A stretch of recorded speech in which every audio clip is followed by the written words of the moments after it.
Now, I like to use pork that has high fat content, and on this time, I am using around 3 to 4 pounds of pork belly with some ribs. As we can see here, I chose the belly with the skin on, and this will provide the texture that we are looking for. So make sure to have your pork lard super hot and on high heat. And what we're going to do is to sear all the meat, making sure not to overcrowd the pan because it will traps all the moisture. And too much meat lower the pan's temperature. Then now, look, this is the color that we are looking for. While the meat is still raw, the searing color is very important. So we continue searing the meat by batches.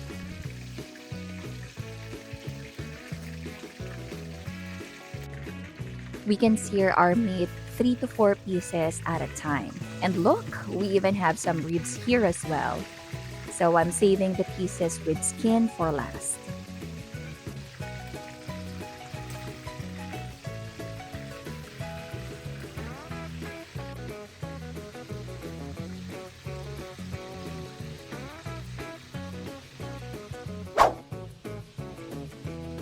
In a glass, we're going to mix 450 ml of water with 3 tablespoons of salt.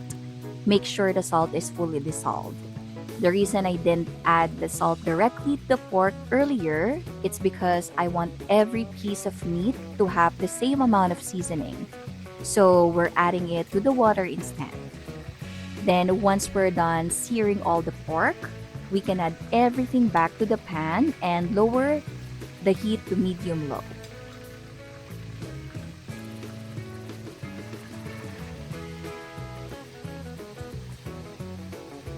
Then next, we'll add the salted water, squeeze in the juice of 1 orange, then add 4 garlic cloves and 1 medium white onion.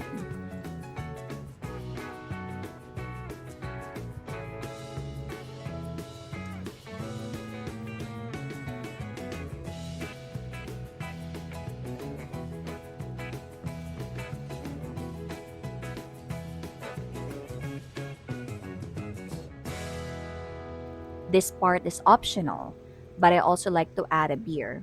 And then we'll cover it and let it simmer for around 1.5 hours.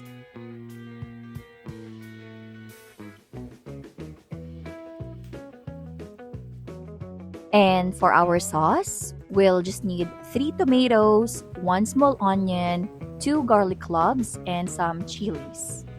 Then we're going to roast them until they are nice and soft.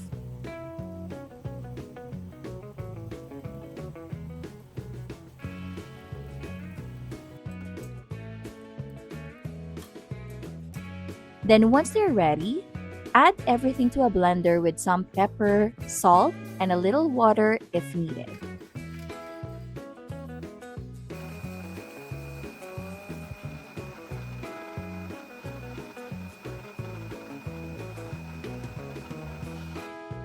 And then there we have it, a nice spicy sauce. And let's check on the pork every 30 minutes while it simmers. Then soon enough, we'll start noticing the change in the texture and color of the pork. So we just need to be patient. And then look, these are almost ready. The skin is nice and soft, and the fat is rendering beautifully.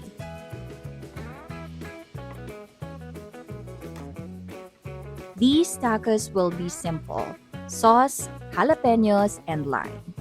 Then for the tortillas, I could only find this masa harina.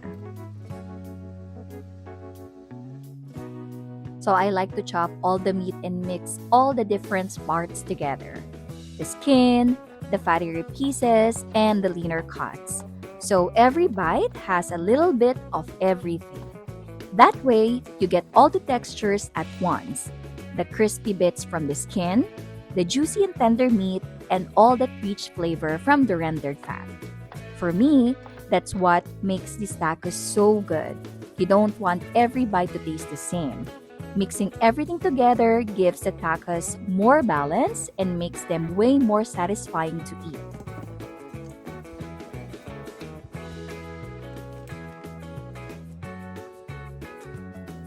For the tortillas, I'm just using 3 cups of masa harina, 3 tablespoons of flour, and water.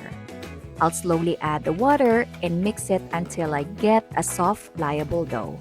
Not too dry and not too sticky. Then, I'll let it rest a bit so everything comes together nicely before shaping the tortillas.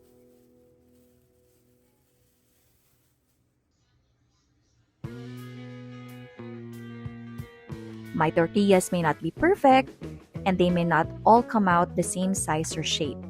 But that's the part of the charm. And hey, at least we get to enjoy these amazing homemade tacos, and honestly, that's what matters most.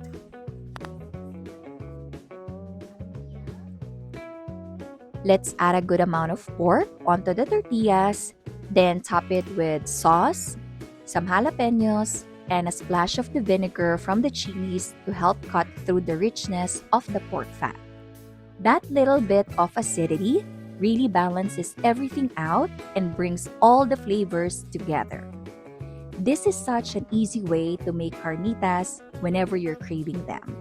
No complicated steps, just simple ingredients and patience. They're also budget friendly compared to eating out, and honestly, they turn out super delicious every time.